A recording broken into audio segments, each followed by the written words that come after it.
I'm Samuel Bartholomew, and I am a security engineer at Prelude.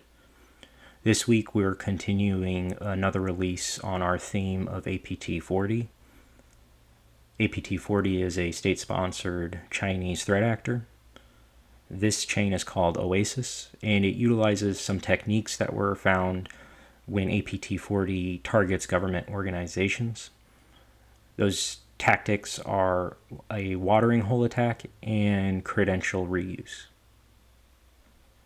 This demo is being ran on a Mac OS box, and it will target a traditional Windows 11 client, which is also on my network.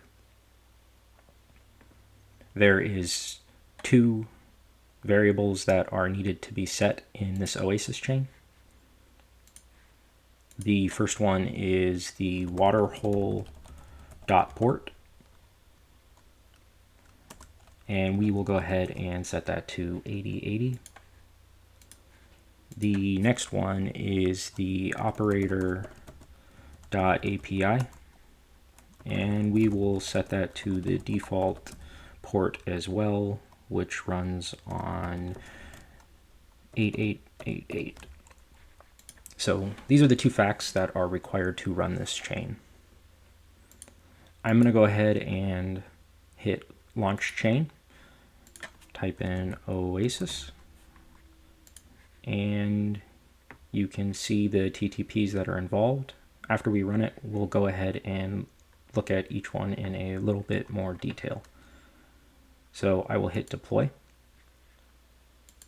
and you can see that the start watering hole TTP has been ran.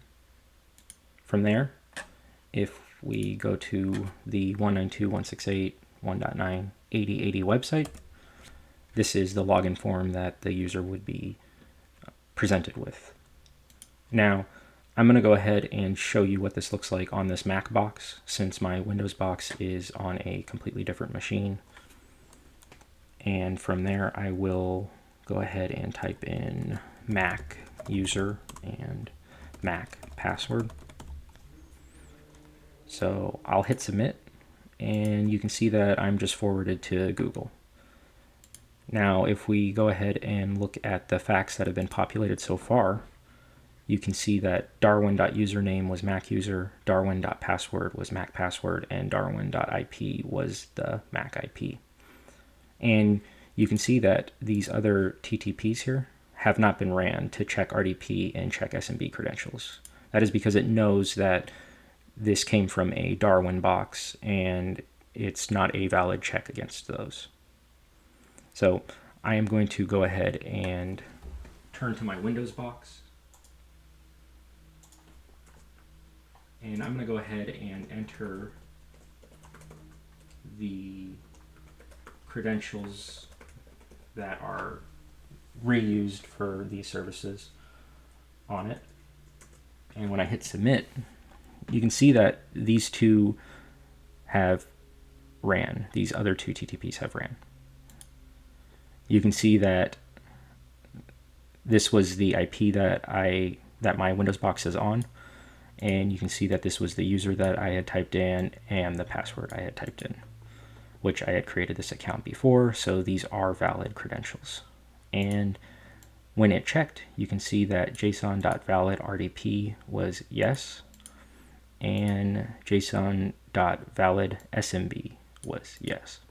So it was able to use the credentials from that website to connect to these two services on the network.